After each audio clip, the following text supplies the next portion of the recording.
the high frequencies of the noise attenuate as I bring this further and further down. If I bring it up, you'll start to hear the high frequencies again. So it's good to know that for sure. So we'll turn this off. We'll turn off the noise, turn off the tone, and now we're going to move on to the tape section. So this is where you're going to have the most fun for sure. We'll first deal, I guess, with the less fun aspects, and then we'll move to the more fun aspects of the tape section. So if you played from like a cassette deck or reel-to-reel machines, you're going to have tape wear over time. So let's play this again, and I'll show you what I mean.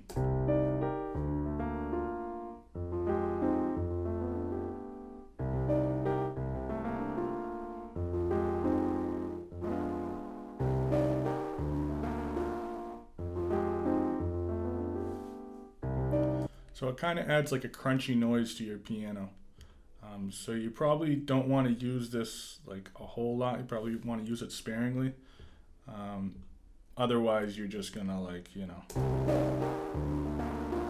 destroy your sound, unless that's what you want. So that's the wear. With the old Mellotron, to get the sample to play instantly when you hit a note, it had to have like a heavy flywheel mechanical aspect to it, and that kind of adds extra noise and mechanical noise. So if you wanted that, you could turn that up here as well. So you can hear it there. So if I play it back.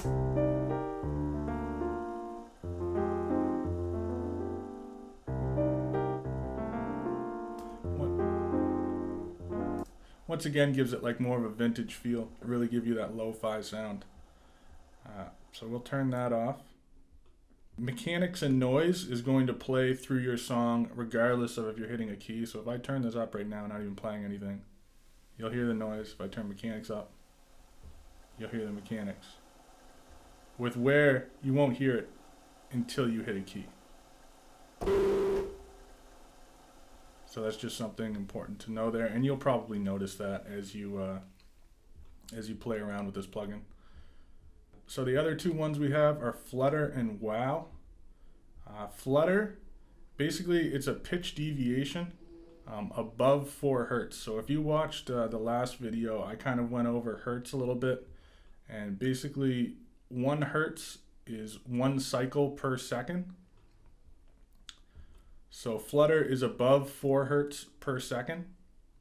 So that basically means that it's going to be 0.25 seconds is going to be each flutter, or above 0.25 seconds for each flutter. So it's a fast pitch deviation. So we'll play that.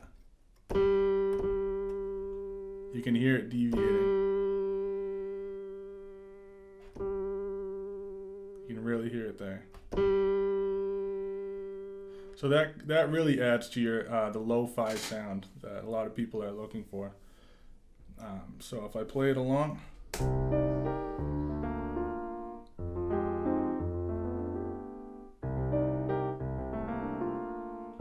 that up.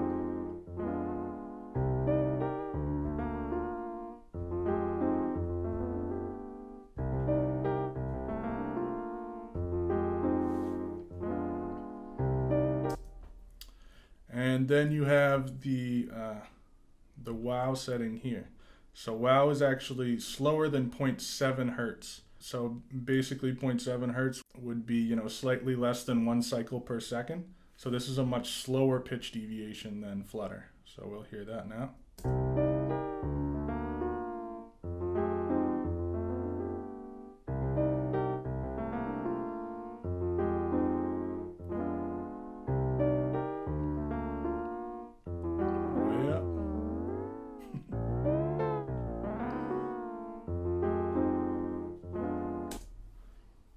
And an interesting thing about Flutter and Wow is in the 60s, they were actually not something that you wanted at all.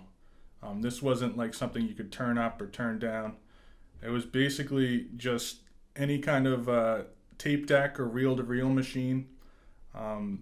They would have specs, and they would want their specs to be, of course they would have specs, but they would want the flutter and wow specs to be as low as possible. Um, Basically, so you didn't have that pitch deviation, because if you're just playing a song, you don't want it to be,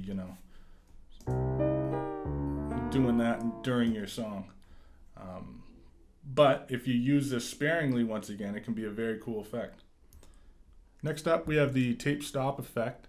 So basically, that's going to be like pitching it down over time, which would happen with the old tape machines. So in order for this to work, we'll press play on the keyboard, and then I will press play here, and that'll initiate the tape stop effect. And so we'll do that.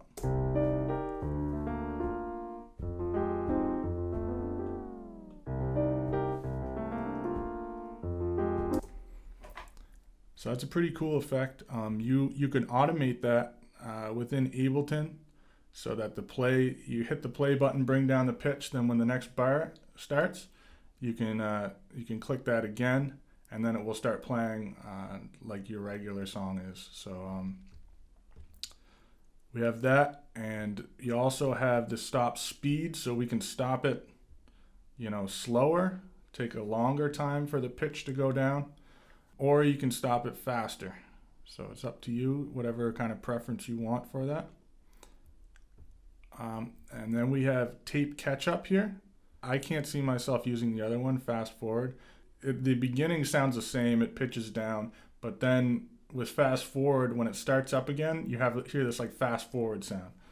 So I personally don't like that. I just want it to go back to the way my song is, but you might want that. I don't know. So that's up to you. I'll play that.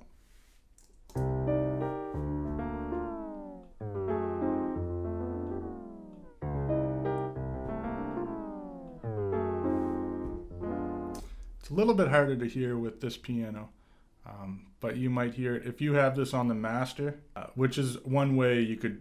That's how I would probably use it. I would put it on everything and just have everything go down and then start back up. But you can try it other ways as well. But you would definitely hear the fast forward with that. So we also have stereo width, so that just adds a stereo width to your sound. So here it is without it.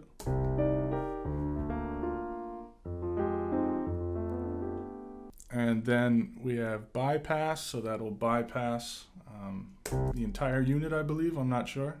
It says bypass of the unit. I think it's the whole plugin. We'll see.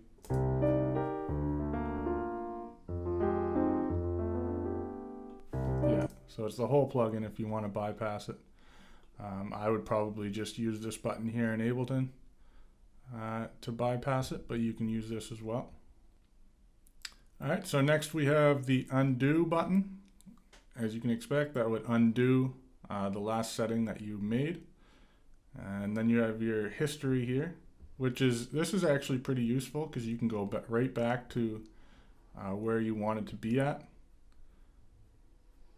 You see there's a lot of history there. And then you got your redo button here.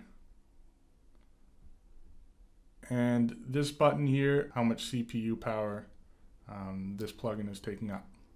This on-off button, the same as the bypass. Turn it on-off. We also have a filter here. It's a low pass and a high pass filter all in one knob. So if you pull it left, it's going to be a low pass filter.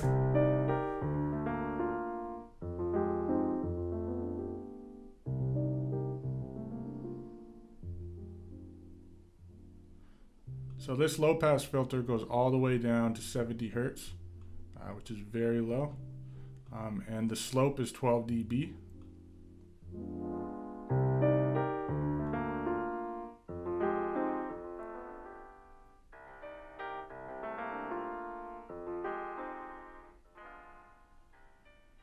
And the high pass filter goes up to 10 kilohertz, and it's also a 12 dB slope.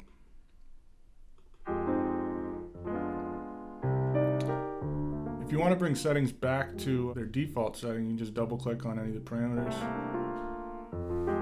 and it'll bring it right back.